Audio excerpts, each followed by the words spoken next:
Social media, इनके through आप तुरंत में कुछ भी चीज़ ऐसा कुछ भी ऐसा कुछ परिस्थिति होती है तो सोशल मीडिया के थ्रू आप दिखा सकते हैं और लोगों को जागरूक कर सकते हैं।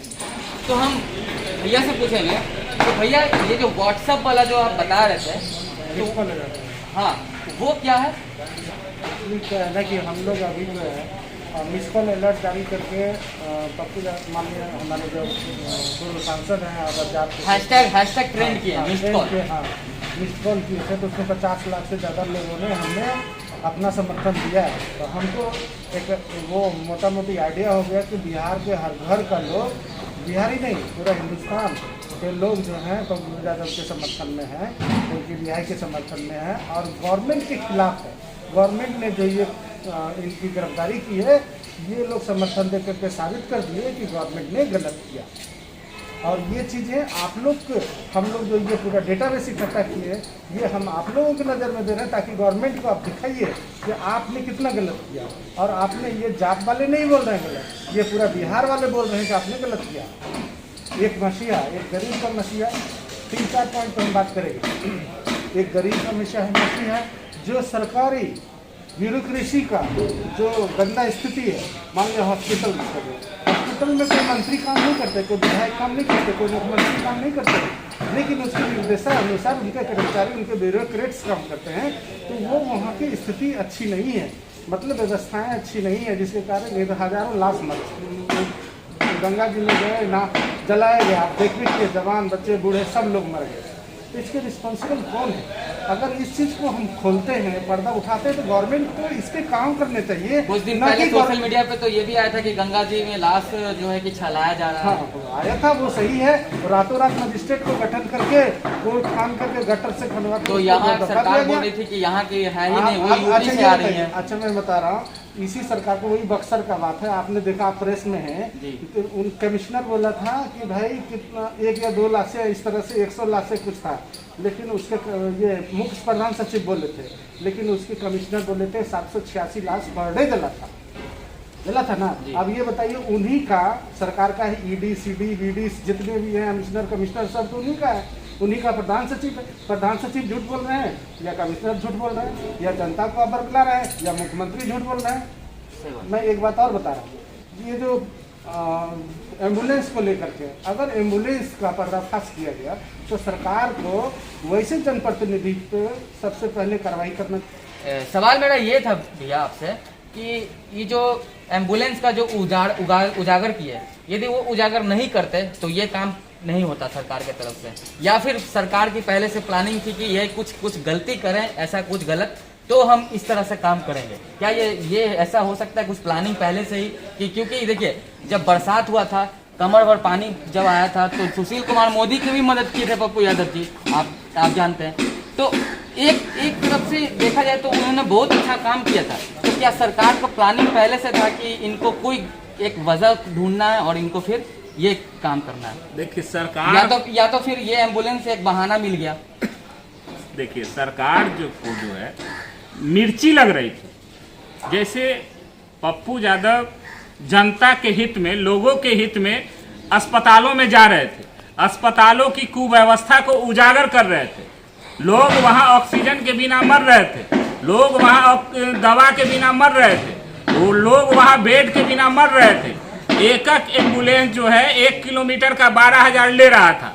तो ऐसी व्यवस्था का उजागर जो करने का काम सरकार की तरफ से किया, सरकार को वह तितकी लगी और उसी पे जो है जो हजारों लोग जो मर गए, राजीव प्रताप रूढ़ी जी जो है उतना एम्बुलेंस रखे हुए रह गए, उतना एम्बुलेंस से सोचिए कितने लोगों को जिंदगी बच सकता था। आज वह जितने हत्या हुआ, जितना एम्बुलेंस के बिना मर गए, इसके जिम्मेवार कौन?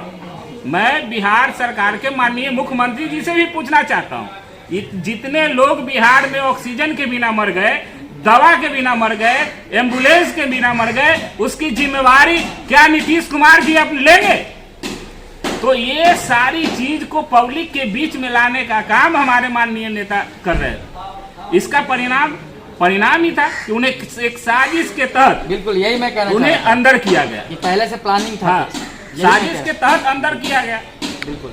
और जो लगातार ये सारी चीज पब्लिक के हित में जो सारी चीज वो दिखाने का जो कार्य करते हैं, इसी के साजिश के तहत है जो उन्हें मारने का भी प्लान ये लोग कर सकते हैं। अब यहाँ से ले गए आए 8-8 गो एम्बुलेंस। क्या पप्पू यादव क्रिमिनल था क्या? पप्पू यादव तो जनसेवक था।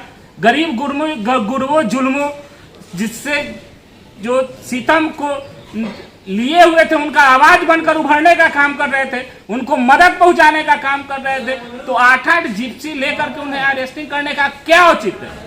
ऐसा तो नहीं था। वो डायरेक्ट आते भी और यहाँ से जब सुबह में ही ले गए तो उनकी गिरफ्तारी यहाँ सुबह में ही लिखना चाहिए था। गांधी मैदान थाना शाम में 5 बजे क्यों लिखा? ये सारी चीज जो है सोशल मीडिया पे तो ये भी हल्ला हुआ था कि वो वारंट ढूंढने गए थे। वारंट जब यहाँ से तो वारंट जब यहाँ ले आकर के भी अरेस्ट नहीं ना किए, यहाँ कहे कि आपने कोरोना गाइडलाइन का उल्लंघन किया, तो कोरोना गाइडलाइन के तहत वहाँ चलिए साइन केवल करना है। और उसके बाद 8-8 जिप्सी क्या उचित है भाई? और उसके बाद जब वारंट ही था तो वहाँ मधेपुरा से वारंट ले उतना देर उनको बैठा के रखना, वो लेके आते उसके बाद करते। फिर वहाँ गए तो वहाँ कोर्ट में मतलब 6 घंटा, मतलब उनको और तबीयत जब खराब है, जान रहा है सरकार भी कि ऑपरेशन के लिए वो दिल्ली गए थे, ऑपरेशन करवा के आए, और बिहार की ऐसी हालात हो गई कि उन्हें मजबूरी में बिहारी होने के नाते, एक सेवक होने के नाते लोग को मरते हुए वह नहीं देख सकते। यही कारण है कि अपने बीमारी को चिंता न किए हुए, अपने ऑपरेशन जो करवाए थे उसकी भी चिंता न किए हुए, समाज का सेवा के लिए, लोगों के हित के लिए, लोगों की जिंदगी कैसे बचे, इसमें वह प्रयासरत हो गए। उसके बाद सरकार की यह मंशा।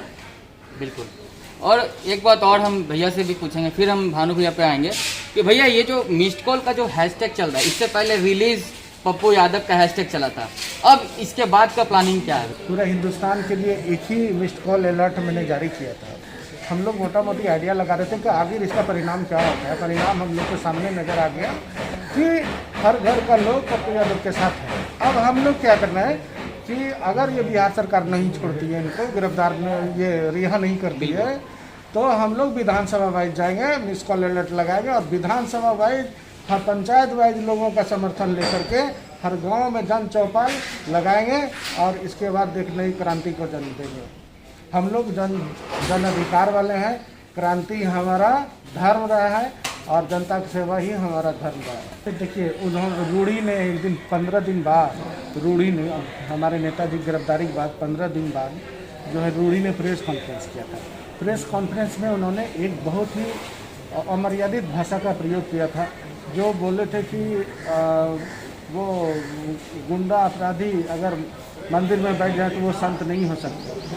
तो आपके चैनल के माध्यम से मैं रूढ़ी जी को संदेश देना चाहता हूँ और भी पूरा बिहार की जनता को, पूरा हिंदुस्तान की जनता को और हमारा उच्च न्यायालय और सर्वोत्तम न्यायालय के हर सदस्यों को मैं एक संदेश देना चाहता हूँ कि ऐसे जनप्रतिनिधि जिसको कि भारतीय संविधान में विश्वास नहीं है, अगर मान लिया जाए हमको रिहा सर्वोच्च न्यायालय किया है तो न्यायालय का फैसला जो होता है मान्य होता है और उनको सबको इज्जत करना चाहिए, सम्मान करना चाहिए। तो माननीय पप्पू यादव जी को रिहा किया था, सर्वोत्तम न्यायालय किए थे, उच्च न्यायालय किए, फिर भी इनको इन्होंने अपराधी शब्द का प्रयोग किया। सबसे पहले तो इनको जनप्रतिनिधि होना नहीं चाहिए, इसलिए कि इनको भारतीय संविधान में विश्वास नहीं है। दूसरी बात कि अगर ये एक तो न्यायालय के फैसले का अपमान किया, अगर इस तरह का बात करते हैं तो सबसे पहले भारत में एक कानून बनना चाहिए, जो लोग को न्यायालय रिहा करती है अगर उसके ऊपर कोई अवांछित क्लेम लगाता है, अपमानित टिप्पणी करता है, तो उसके खिलाफ उसके ऊपर केस करके, उसको राजद्रोह का केस करके उसको सबसे पहले भीतर करना चाहिए, ताकि ना तो न्यायालय की गरिमा पे ठेस पहुँचे, ना तो लोगों की गरिमा पे ठेस पहुँचे। तो आगे भी कुछ हैशटैग ट्रेंड होगा? एकदम होगा, अभी तो स्टार्ट हुआ है, अब देखते जाइए होता क्या क्या। क्योंकि पहले भी 2 हैशटैग ट्रेंड हो चुका है, रिलीज पप्पू यादव, फिर उसके बाद ये हुआ आपका हैशटैग मिस्ड कॉल। अब आगे देखिए क्या नया ट्रेंड करता है। शायद बता रहा हूँ, हम लोग जितना कर रहे हैं टोटल हिट कर रहा है। और दूसरी बात हम तो बोले ना, बिहार के हर घर का न जात न पात कुछ न, हमारा नेता जात पात तो देखते ही नहीं है।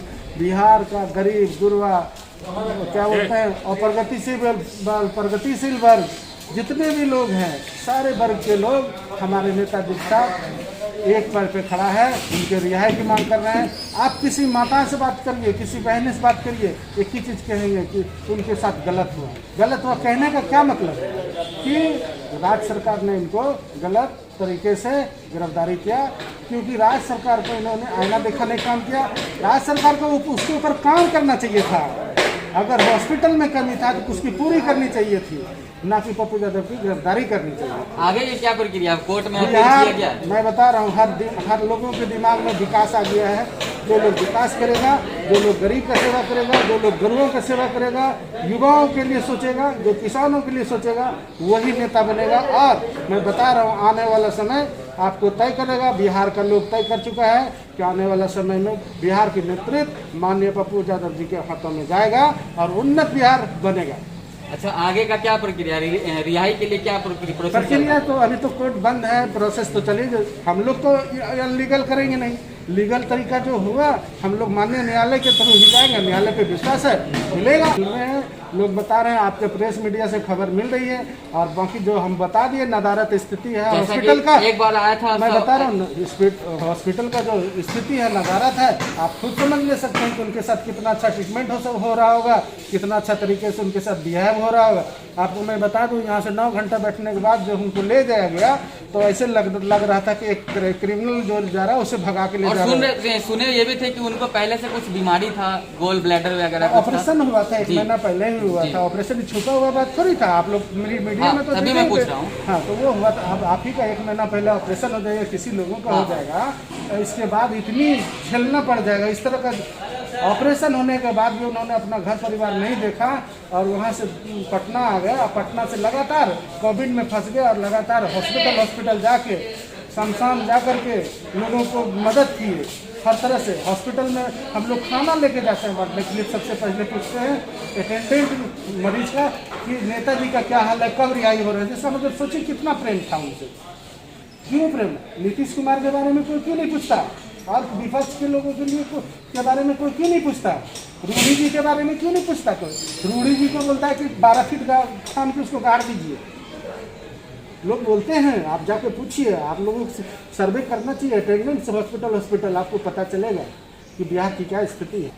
चलिए, हमारे साथ भानु जी बने हुए थे, सचिदानंद जी हैं जो पप्पू यादव के समर्थक हैं, जिला अध्यक्ष भी हैं ये पटना के। और इसी तरह से आप हमारे साथ जुड़े रहिए। और सबसे बड़ी बात यह है कि पप्पू यादव जी ने जैसा बोल के गए थे कि हम कुछ दिनों के लिए रहें या ना रहें, लेकिन हमारा जो सेवा है वो जारी रहना चाहिए। तो उनका सेवा बिल्कुल जारी है, लोगों को खाना मिल रहा है, लोगों की ज़रूरत जो जैसा ज़रूरत हो रहा है उनको पूरा किया जा रहा है, चाहे वो ऑक्सीजन हो, दवा हो, खाना हो, वो हर चीज़ों से उनको पूर्ति किया जा रहा है, ताकि बिहार की जनता, जैसा कि उनका सपना है कि बिहार का जनता भूखे ना मरे, तो वो उन पे अपना अमल है और उनका समर्थन भी उनके साथ है, बिहार की जनता भी उनके साथ